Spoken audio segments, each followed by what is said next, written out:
Précédemment dans Racine. Il arrive parfois qu'une femme n'est plus comme souvenir pour le reste de sa vie.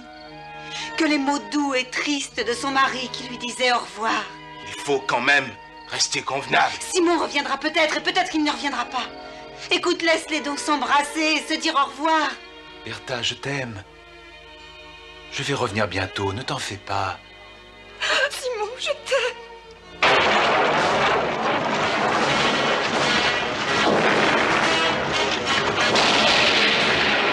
Sortons-nous de là! Oh, tu m'as manqué. Comme tu m'as manqué. Oh, Simon, je suis si heureuse de te voir. Après cette belle journée, j'ai la joie de vous annoncer que les nouveaux mariés vont bientôt s'en aller à l'université de Cornell à Ithaca, dans l'État de New York. Mon gendre, Simon Halley, va étudier l'agronomie. Lune, voici le descendant de la 7e génération. Voici Alex Halley. Veille bien sur lui.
Henning, Tennessee, fin de l'été 1932, 11 ans plus tard.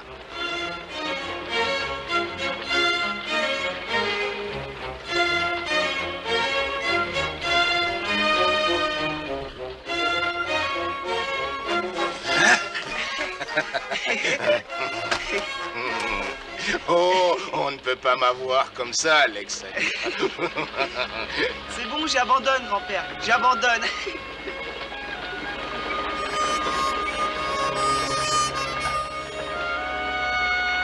Grand-père, c'est dimanche? Pourquoi ces gens vont-ils au champ? Nous vivons une époque difficile. Nous sommes en crise. Il y a beaucoup de gens qui n'ont pas autant de chance que nous. Le Seigneur les aime et les protège aussi. Comprends pourquoi il n'observe pas son sabbat. Ramasse ton journal.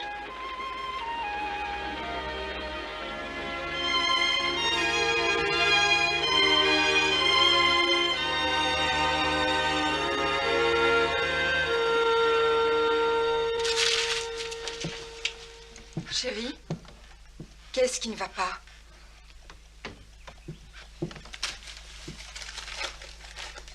Messieurs, j'attends diverses propositions de la part de plusieurs facultés, mais je m'intéresse particulièrement à votre établissement. En conséquence, j'apprécierais... Mon Dieu. Quoi? Je trouve ça bien tourné. Je ne veux pas mendier. Tu veux simplement savoir où tu en es, chérie. Ce n'est pas mendier. Bertha, Je n'attends aucune autre proposition, en fait. Je veux bien me résigner à mentir, mais pas à mendier. Je refuse de me mettre à genoux pour susciter de la pitié. Comme tu le sais, nous traversons une époque difficile. Et nous pouvons nous estimer heureux que tu travailles avec papa en attendant mieux. Ah, tu trouves? Écoute, je sais bien que tu ne vois pas les choses du même œil que papa. Que tu trouves ses idées un peu dépassées. Dépassé? C'est le moins qu'on puisse dire. J'ai essayé de moderniser certaines choses, mais il ne veut même pas m'écouter. Papa n'a jamais eu à consulter qui que ce soit pour ses affaires. Pourquoi voudrais-tu qu'il change? C'est quand même lui qui a fait de cette affaire ce qu'elle est devenue. Tu n'as aucune idée de ce dont tu parles. Il y a beaucoup de chômeurs. Et on dirait qu'il a fait crédit à tous ces gens. Je ne comprends rien à ces livres de comptes. Et quand j'essaie de l'aider, il ne veut même pas entendre mon opinion. Est-ce que tu crois que papa s'intéresse aux opinions des gens? Je suis agrégé en agronomie, diplômé de l'université de Cornell. Il y a très peu de Noirs qui possèdent un diplôme aussi élevé dans ce pays. Et à quoi me servent mes références éblouissantes? À porter des planches. Je ne les sélectionne pas, non, je ne les commande pas. Je les porte. Et si je fais ce travail d'imbécile encore longtemps, ce ne sera pas seulement mon dos qui lâchera. Ce sera ma mort.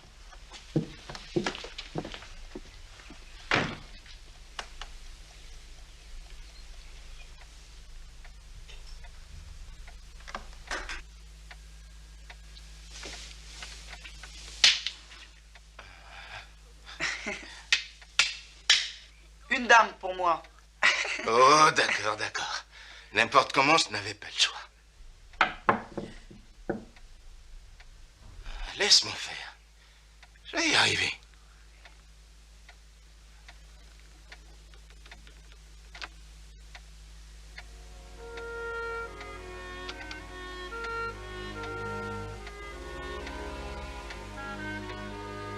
Je crois que je ferais mieux de te laisser faire.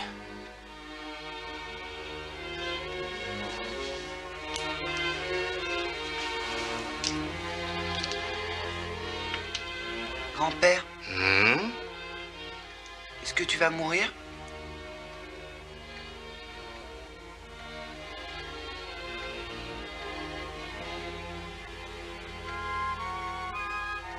Viens avec moi, mon petit.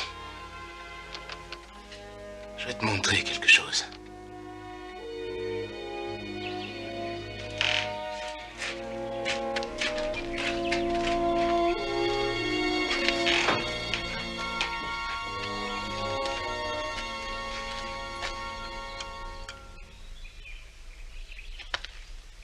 Je voulais te l'offrir plus tard, pour ton anniversaire.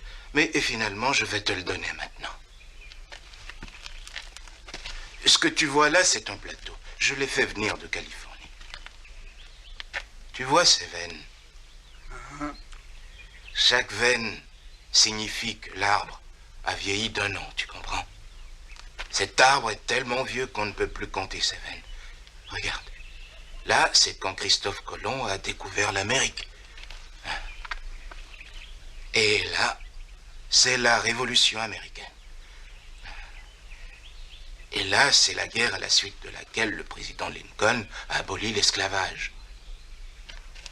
Et là, c'est quand tu es né. Apporte-moi cette caisse.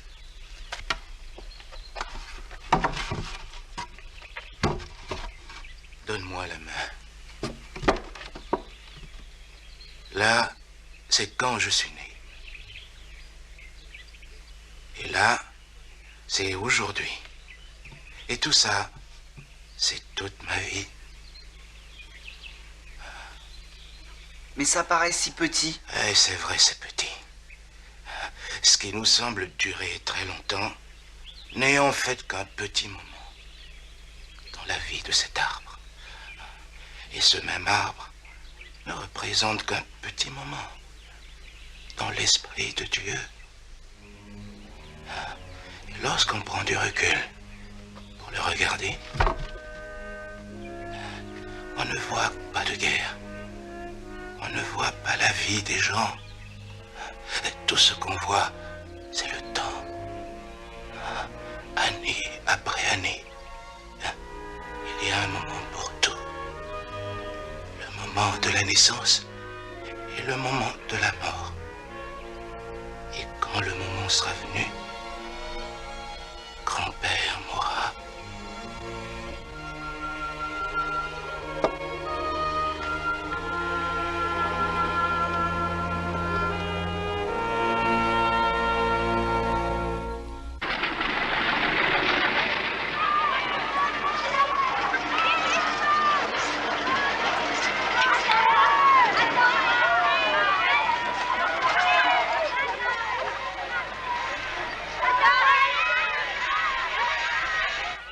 Merci, c'est très aimable à vous. Très bien.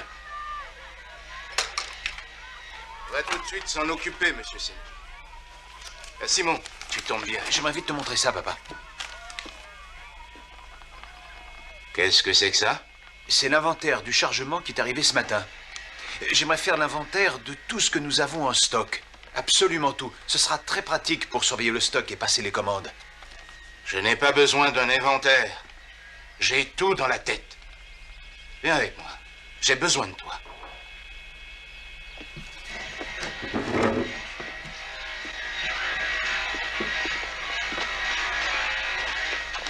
Je te présente Monsieur Leroy, Selby.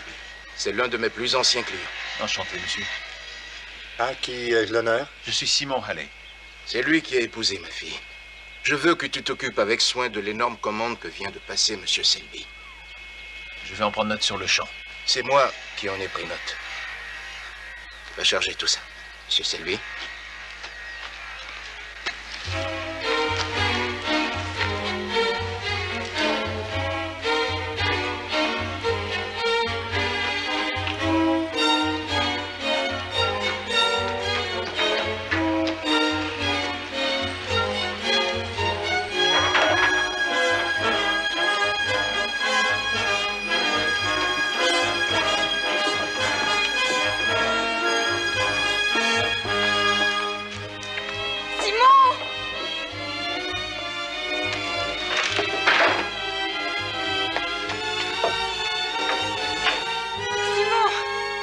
De l'Institut d'agronomie en Alabama.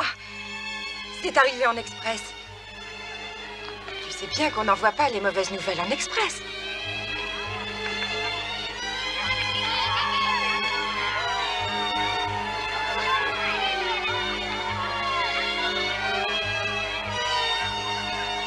Nous sommes heureux de vous offrir le poste de directeur d'études en agronomie avec le titre de professeur agrégé. Veuillez nous informer de votre disponibilité dans les plus brefs délais. Ça y est! Tu as réussi! Tu vas être professeur! Je suis professeur! Professeur de faculté. Simon Alexandre Halley, professeur de faculté. Bravo! Hé! Qu'est-ce que c'est que ce vacarme? Je vais le dire à papa. Papa, Simon a obtenu la place de professeur. C'est formidable, non? Oui. Formidable. Je suis très content pour vous deux.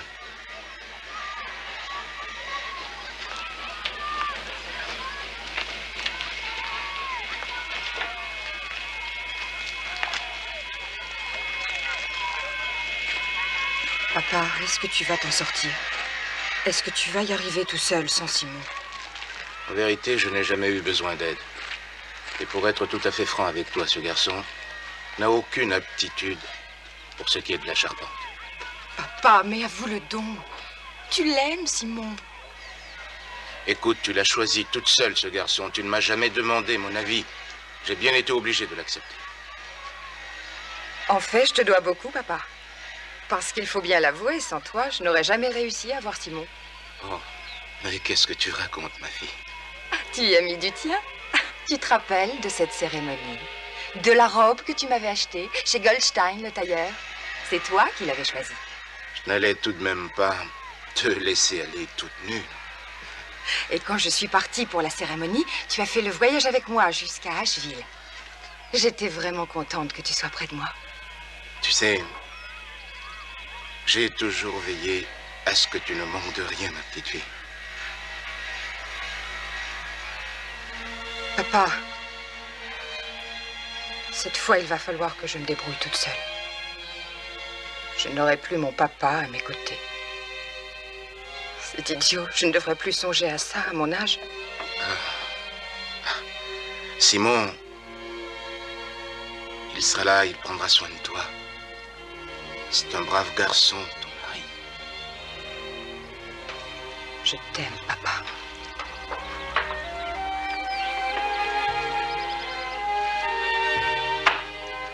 Pose-moi ça tout de suite.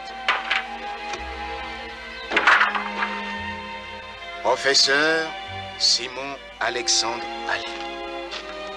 Vous avez porté du bois pour la dernière fois de votre vie.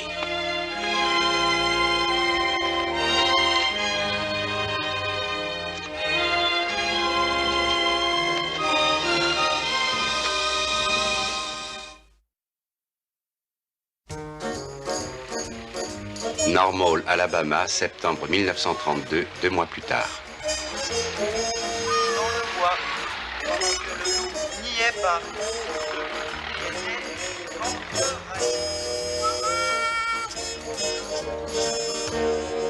Alabama, Institut d'agronomie et de mécanique.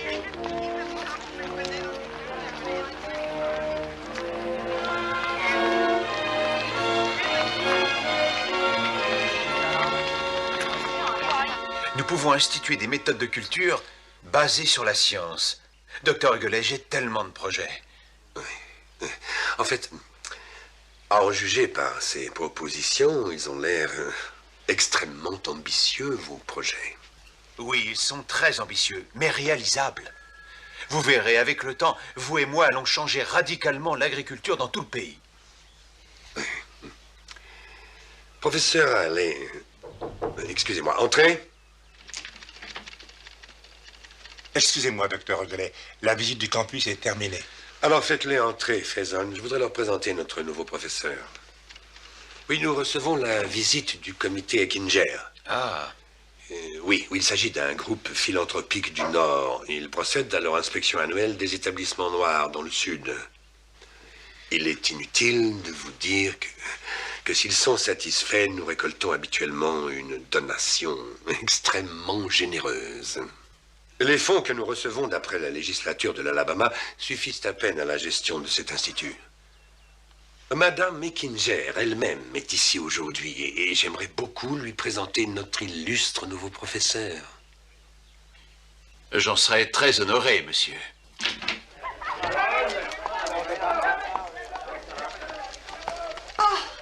Madame Eckinger. Docteur Huguelet. J'espère que vous et vos honorés collègues avez passé un agréable moment. Oh oui, c'était magnifique. Tant mieux. J'aimerais vous présenter le professeur Simon Halley.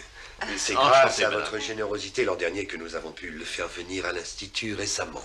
Le professeur Halley a passé son agrégation à l'université de Cornell. Il est arrivé hier. Ah, eh bien, professeur, vous symbolisez tout ce que nous voulons accomplir dans le Sud. Merci de vos aimables paroles. Mesdames et messieurs, le déjeuner est servi. Oui. J'ai été vraiment déçue d'apprendre que votre chorale n'était pas là aujourd'hui. Oui, malheureusement, ils sont partis en tournée dans un but lucratif. Oh, comme c'est dommage. Je me souviens de la soirée que j'avais donnée au cours de laquelle ils avaient chanté l'an dernier. Rendez-vous compte, Paul Robson et cette splendide chorale de chanteurs noirs au cours de la même soirée. Oh, la richesse des sons, la puissance et la résonance de cette musique. Docteur Huguelet. Oui. Mes collègues n'ont pas eu autant de chance que moi l'an dernier, et maintenant ils sont doublement déçus puisque votre chorale est absente. Je me demande si vous nous feriez l'honneur de nous chanter un de ces magnifiques Negro Spirituals.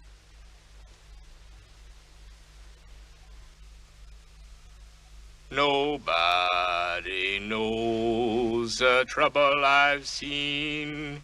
Nobody knows but Jesus. Nobody knows the trouble I've seen. Glory, hallelujah. Sometimes I'm up, sometimes I'm down. Oh, yes, Lord. Sometimes I'm almost down to the ground. Oh, yes, Lord. Nobody knows the trouble I've seen. Nobody knows my sorrow. Nobody knows the trouble I have seen. Glory, hallelujah.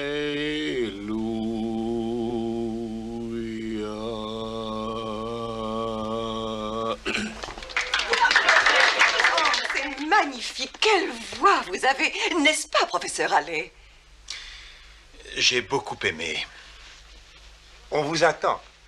Ah oui, oui, oui, naturellement. Merci encore, Merci docteur à vous, Huxley. Madame Ettinger.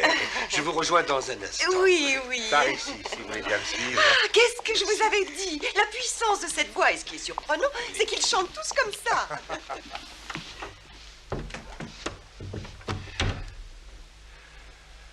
Eh bien, j'espère que c'était satisfaisant.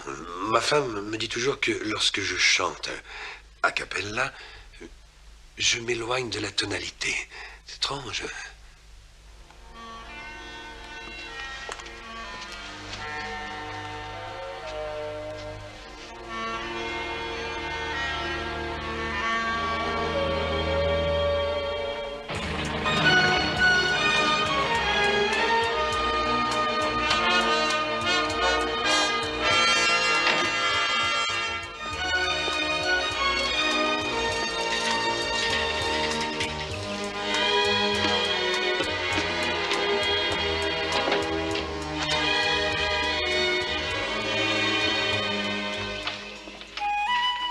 Bertha?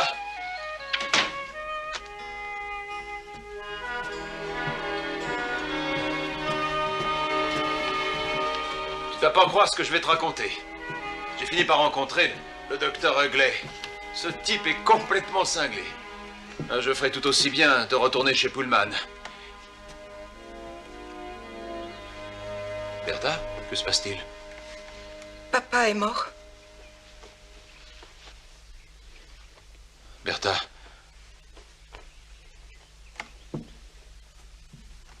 Ma chérie. Je suis vraiment désolé.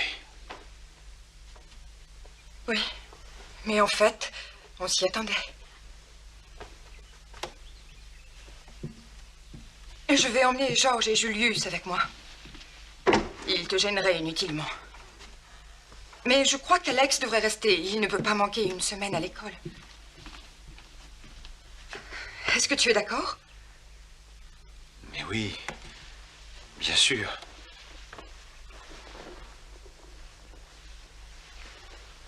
Bertha, tu emportes leur maillot de bain? Oui, papa adore les emmener se baigner.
Bonjour, monsieur. Monsieur Decker, n'est-ce pas? Oui, monsieur. Je m'appelle Simon Halley. Je suis professeur à l'Institut d'agronomie. Vous êtes professeur, hein? Ça, alors, je n'en reviens pas. Vous êtes sûr? Je vous le jure. Vas-y, Luc. J'essaie de rencontrer tous les paysans de la région pour voir si je peux leur être utile. C'est que vous n'avez pas vraiment l'air d'un paysan. Ah non, mais j'enseigne l'agriculture. Je crois que je pourrais vous donner quelques conseils. Quel genre de conseil? Écoutez, je connais plusieurs moyens pour mieux profiter de cette terre. Cette terre-là, elle n'a jamais fait pousser que du coton. Et elle va s'épuiser. Écoutez, monsieur, ce n'est pas ma terre. Tout ce qui est ici appartient à monsieur Lewis. Et quand on travaille pour monsieur Lewis, on plante du coton. Et on en plante beaucoup. C'est là que vous vous trompez, monsieur Decker. Vous n'aurez pas besoin d'engrais bizarres, ni de semences homologuées. Il faudra simplement changer certaines des choses que vous faites. La façon de labourer, ce que vous plantez.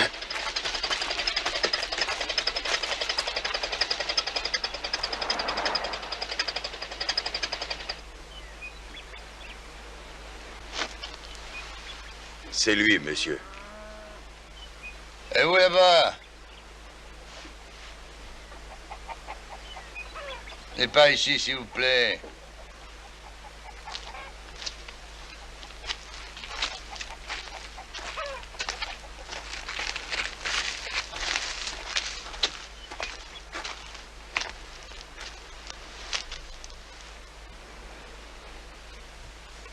Ab vient de me dire que vous venez de l'Institut Nègre, c'est vrai?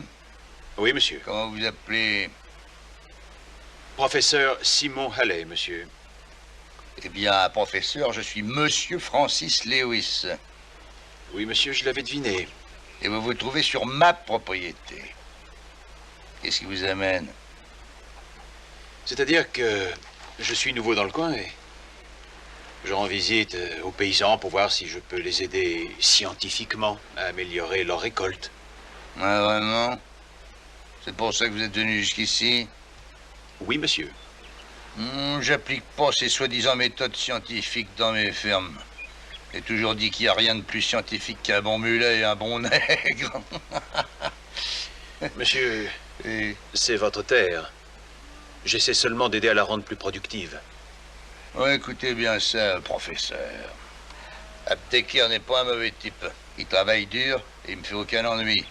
Alors si les ennuis commencent, je saurai immédiatement d'où ils viennent. Pas vrai, Ab? Oui, monsieur. Au revoir.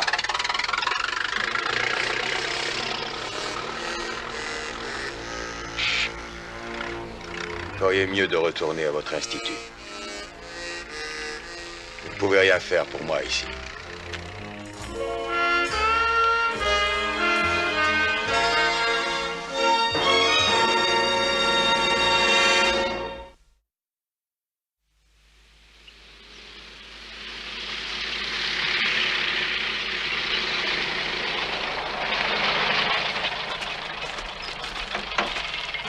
Lyle, qu'est-ce que je peux faire pour toi? Oh, j'ai un problème avec le tuyau de mon radiateur. Je vais regarder ça.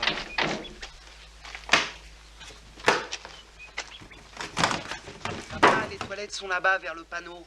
Attends, je vais demander au monsieur.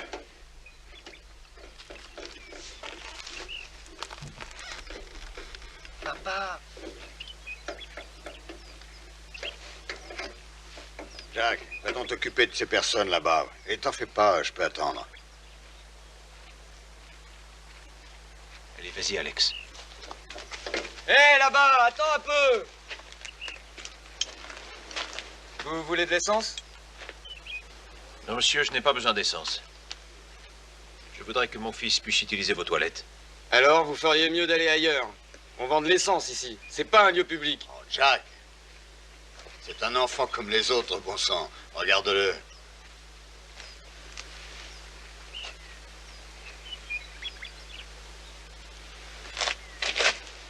Tu sais bien que je peux pas laisser ce gosse utiliser les toilettes. Il n'a pas besoin d'aller dans les toilettes. Laisse-le aller se mettre derrière les buissons, personne ne le verra. Jack, ce n'est qu'un gamin. D'accord. Va te cacher derrière les buissons. Merci. Et dépêche-toi. Fais attention que personne te voie, compris? Je parie qu'il va les faire crever, mes buissons. Merci beaucoup. Vous n'avez pas l'air d'être du coin, je me trompe? Non, monsieur, Je viens d'arriver et j'enseigne à l'Institut d'agronomie. Je m'appelle Simon Halley. Allez. Alors c'est vous qui m'avez envoyé tout ce courrier sur les méthodes modernes. Je suis Lyle Pettyjohn, l'agent agricole du comté. Ravi de vous rencontrer, monsieur. Je me demande bien où vous avez trouvé cette idée de planter tôt pour éliminer les charançons. Vous avez eu l'occasion d'essayer? Ah, vous pensez? C'est drôlement efficace ce truc-là. Cette méthode a été développée à la ferme expérimentale de Cornell. Vous êtes allé à Cornell? J'ai passé mon agrégation là-bas. Ah, ça, c'est le comble. Est-ce que par hasard, vous connaîtriez un professeur nommé Wilcox? Ah oui, c'est lui qui dirigeait mes recherches.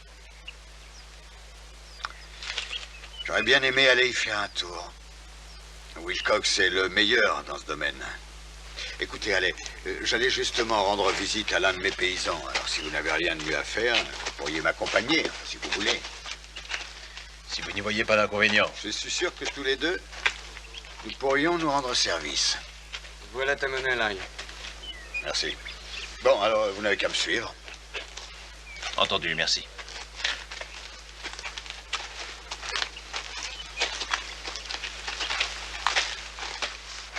Ça, c'est bien d'un nègre. Il se ramène, me fait perdre mon temps et me laisserait même pas un pourboire.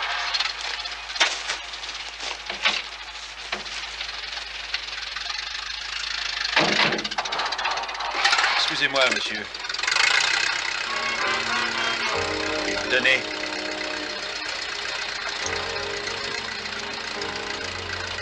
Pour l'usage de vos buissons privés.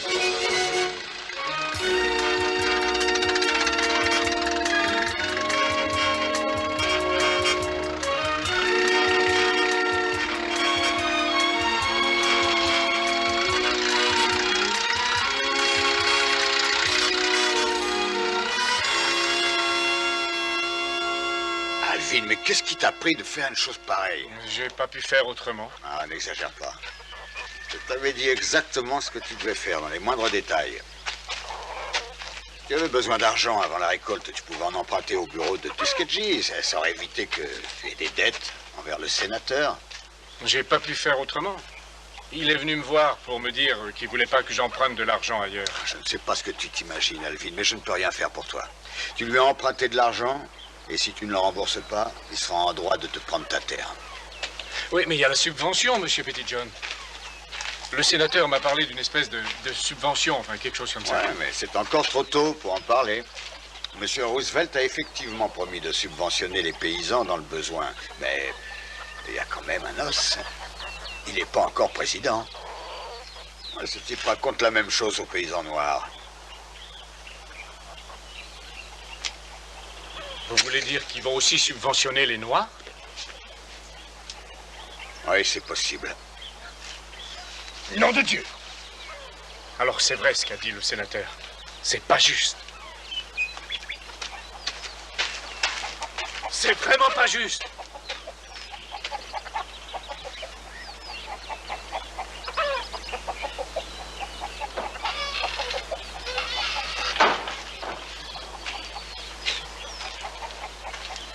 De quel sénateur parlait-il? Du sénateur Griffin. Lewis et lui, ce sont les plus gros propriétaires du comté. Presque toutes les terres leur appartiennent. Oui. Et on dirait qu'ils en veulent encore d'autres. Hein, ils poussent les pauvres gens à faire des dettes, saisissent leurs terres et les mettent à la rue sans même sourciller. J'ai un énorme bouquin renfermant tous les règlements fédéraux pour les paysans. Mais ces deux types ont une telle emprise sur ce comté qu'il est impossible de mettre en vigueur quoi que ce soit. Qu'ils soient maudits. Ils n'ont pas le droit de traiter un blanc comme un nègre.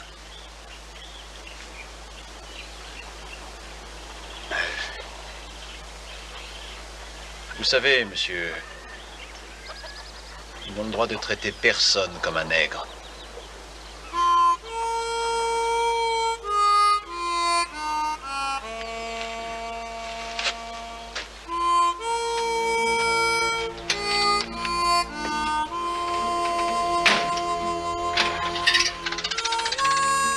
Bien, on va rentrer maintenant. Ne restez pas là. Allez, dépêchez-vous de rentrer.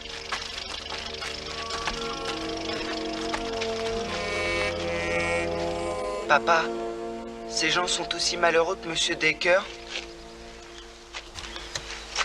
Tu sais, ce ne sont pas seulement les Noirs qui sont pauvres. Les Charançons dévorent le coton de tout le monde. Pourquoi ne veut-il pas t'écouter? Ah, tu sais, quelquefois,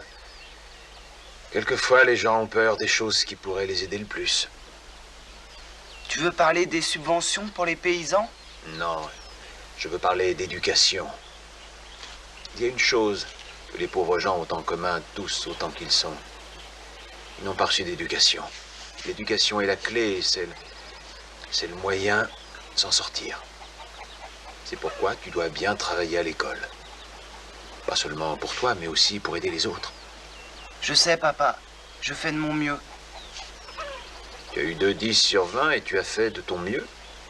Mon fils doit avoir 20 sur 20 partout et si tu travailles, tu arriveras.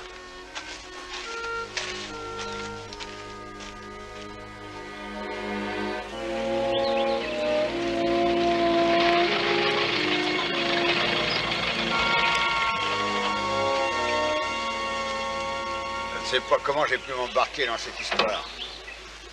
C'est vous qui avez dit que nous pourrions travailler ensemble. Oui, mais travailler ensemble est une chose et rendre visite à Lewis en est une autre. Je n'en ai pas plus envie que vous. Et il faut qu'on aille le voir. Il est absolument inutile d'essayer de convaincre les paysans de ce comté de changer leur méthode de travail, alors que Lewis contrôle tout ce qu'ils font. Ah, ce type retarde de 2000 ans. Livré à lui-même, il planterait les graines avec ses orteils. Et c'est notre travail de l'amener en douceur au XXe siècle. Non, non, c'est pas notre travail, c'est mon travail. Écoutez-moi, allez, vous allez me laisser lui parler et rester bien sagement à l'écart. Compris? Je n'ai peut-être pas de diplôme, mais moi je sais m'y prendre avec lui. Vous allez y aller à coup de massue. C'est ça, avec ce genre de remarques extrêmement intelligentes, on va sûrement aller très loin tous les deux. Ne vous énervez pas. Toutes les recherches qui ont été faites démontrent que si on alterne la culture du coton avec celle des légumineuses, le soja ou la luzerne, non seulement le sol s'enrichit en azote, mais il est pratiquement débarrassé des nématodes. C'est bien joli. Mais s'il n'y a personne pour acheter vos légumineuses, qu'est-ce que M. Lewis va en faire? S'en servir pour rembourrer son matelas?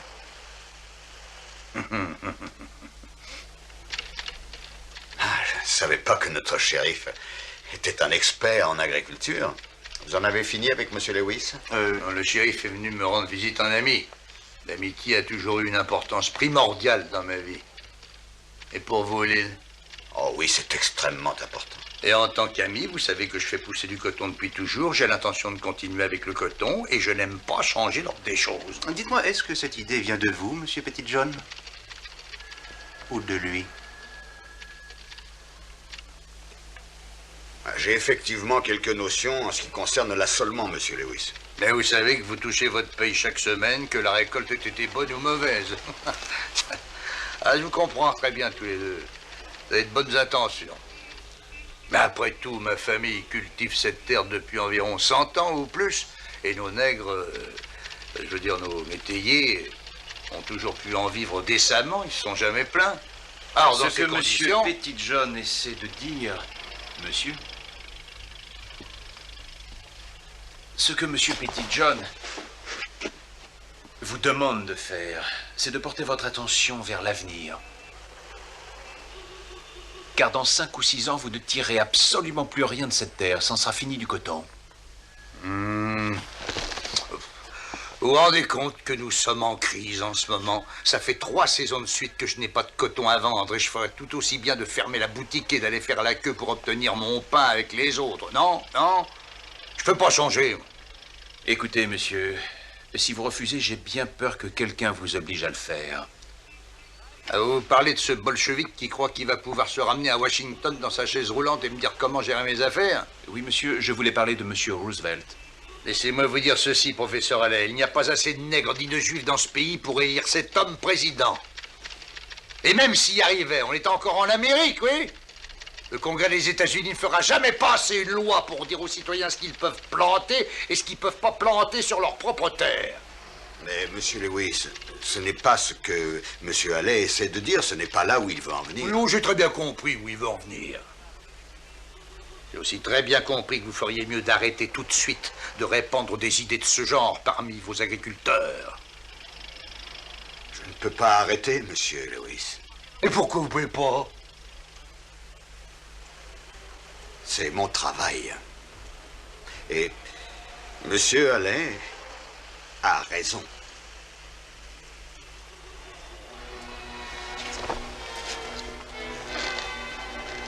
Ça me désole de vous entendre, vraiment. Ah, mais je suis vraiment déçu.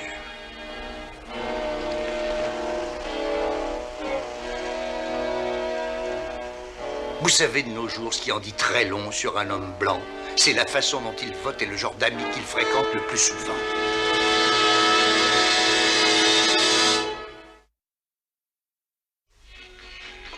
Je suis inquiète. Mai Nous n'avons pas eu de 1933, nouvelles de 6 maman mois depuis plus tard. d'un mois. Est-ce que grand-mère est malade? Non, j'espère que non. S'il lui était arrivé quelque chose, on en aurait été informé. Il n'y a plus de sucre, maman. Maintenant, les nouvelles nationales. Le projet de loi du président Roosevelt concernant une réforme radicale de l'agriculture a été adopté au Sénat avec une majorité écrasante. Ce projet prévoit, entre autres choses, la création d'une administration pour l'ajustement de l'agriculture. Cette nouvelle administration, sous la direction du vice-président Wallace, devra résoudre l'effondrement des prix agricoles. L'article le plus controversé octroie une subvention fédérale aux fermiers qui réduiront leur production de certaines matières, entre autres le coton, le blé et les produits laitiers. Le projet a été approuvé la semaine dernière par le Congrès qui doit se réunir avec la Chambre des représentants afin d'arriver à des compromis et de rédiger une version définitive. Ça y est. Et maintenant, notre programme musical... Ça y est, on a gagné. C'est exactement ce que j'attendais. Ils ont adopté les subventions pour les petits paysans. C'est Eb Decker qui va être content. Ils vont tous avoir un chèque. Il n'y en a pas un seul par ici qui n'y ait pas droit. Bertha, qu'est-ce qui se passe? Ça ne va pas? Tu es malade? Non, non, mais je ne peux pas m'empêcher de penser à maman. Alors, peut-être que tu devrais essayer de l'appeler. En fait, j'avais une autre idée. Je voudrais aller la voir. Mais tu y allais il y a à peine quelques mois. Simon, l'école va se terminer dans quelques semaines. Maman va tourner en rond dans cette maison toute seule. Tu le sais, comme ça lui ferait plaisir de voir les enfants. Chérie, tu seras en vacances. Je ne sais pas. Si tu m'en avais parlé avant que j'apprenne les nouvelles, j'aurais peut-être dit oui, mais maintenant que les subventions vont arriver... S'il te plaît.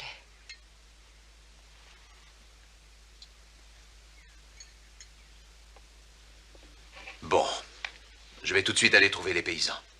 Je suis drôlement content d'aller voir grand-mère.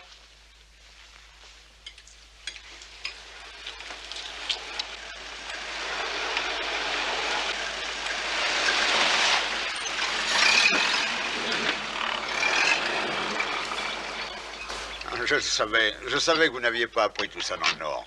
C'est exact. J'ai reçu mes premières leçons sur les terres de mon père. Il était métayer dans le Tennessee. Dans le Tennessee? Mon père aussi était métayer là-bas. Bonjour. Ça alors, mais c'est le professeur. Bonjour, monsieur Decker. J'ai de bonnes nouvelles pour vous. Bonne nouvelle. C'est très bien, mais il faut que vous veniez avec moi. J'ai pas pu me servir de ma charrette et j'ai déjà perdu trop de temps ce matin. Écoutez, les choses ont changé dans le gouvernement. Maintenant, c'est M. Roosevelt qui dirige le pays. Et lui, il s'intéresse aux paysans. Ah bon.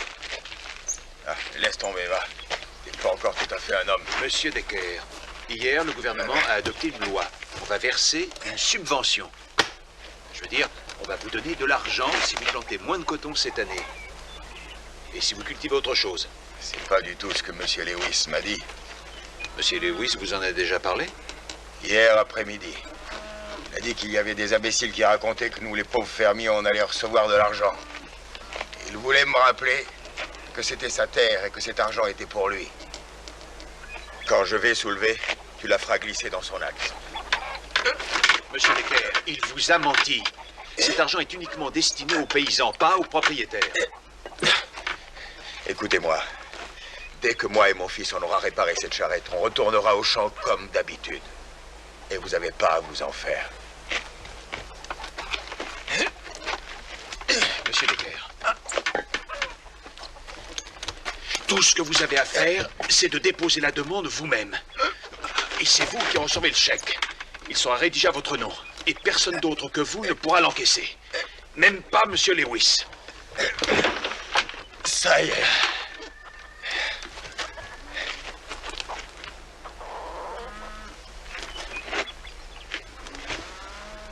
Cet argent est vraiment pour moi? Je vous donne ma parole.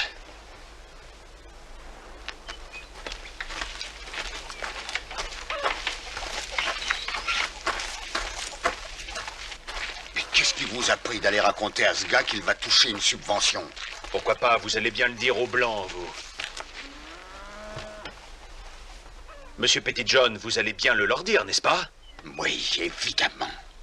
Mais par contre, je ne leur promets pas qu'ils toucheront cet argent personnellement. Mais c'est votre travail. Qui va leur procurer cet argent sinon vous? C'est la loi. Ah, parce que c'est vous qui me dites ce que j'ai à faire maintenant.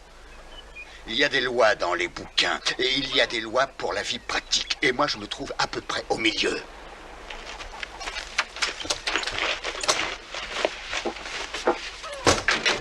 Monsieur Petitjohn, si vous ne veillez pas à ce que les paysans touchent la subvention selon la loi, alors vous jouez le jeu des propriétaires terriens. De quel côté êtes-vous? Vous avez vos méthodes et moi j'ai les miennes. Allez-y, continuez d'annoncer la bonne nouvelle à vos protégés si ça vous amuse. Et quand vous aurez fini, ça va pas être une partie de plaisir pour vous, croyez-moi.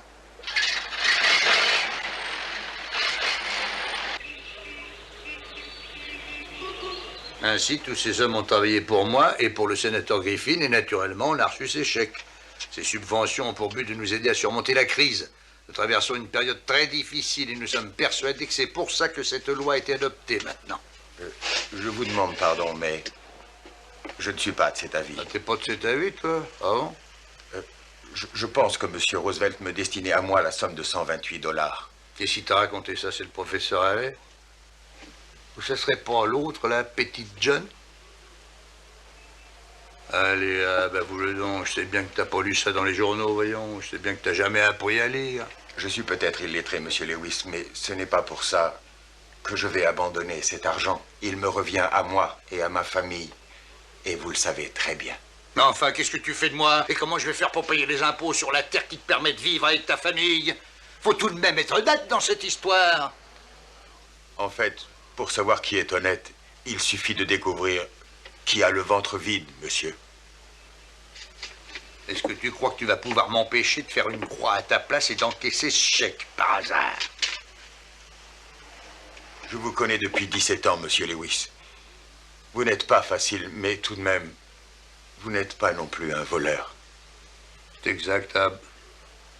Je suis pas un voleur.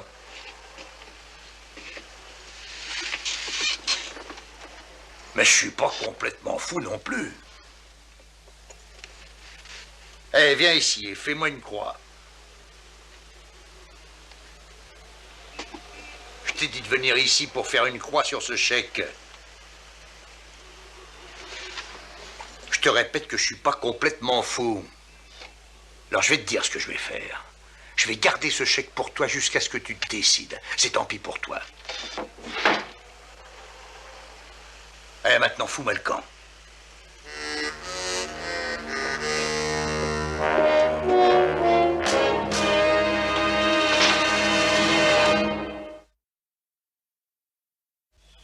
D'une part, j'ai appris à des paysans de nouvelles méthodes scientifiques qui ont amélioré leur récolte. Et d'autre part, le président Roosevelt leur a donné de l'argent pour les aider à surmonter la crise. Alors à nous deux, nous réussirons sûrement à leur faire remonter la pente. Je crois que je vais être obligé désormais de t'appeler professeur Haley quand je vais m'adresser à toi. Mais non, pas du tout, tu plaisantes. Tu peux continuer de m'appeler Simon, puisque mes élèves ne sont pas là. Eh bien, je crois que je vais me retirer. J'ai apporté pas mal de choses à lire. Bonne nuit, grand-mère. Bonne nuit. Bonne nuit, Lise. Bonne nuit, Simon. Bonne nuit, Georgia. Bonne nuit. Ça fait seulement 6 mois que ce garçon est professeur. Et voilà déjà qu'il se donne des airs de grand seigneur, même quand il est dans sa propre famille. Voyons, tu exagères. Tu sais bien qu'il n'est pas du tout comme ça. Il faut beaucoup travailler pour devenir professeur d'agronomie. Ah oui, il faut du temps pour apprendre à labourer la terre. Mais tu vas te taire. On n'a aucune raison de se moquer. Au contraire, on peut être fier de cet homme. Autrefois, il n'y a pas si longtemps que ça, en fait. Les gens de couleur n'avaient pas le droit de lire ni d'écrire, comme l'Africain. Je me rappelle d'un bon nombre des mots qu'il a laissés, cet Africain. Par exemple, il appelait la rivière Kambibolongo. Et pour guitare, il disait Ko. Et il appelait la tête Congo. Et le mot pour cheveux, c'était... Qu'est-ce que c'était le mot pour cheveux? Oh, ne m'en parle pas, moi aussi j'ai oublié ce sacré mot.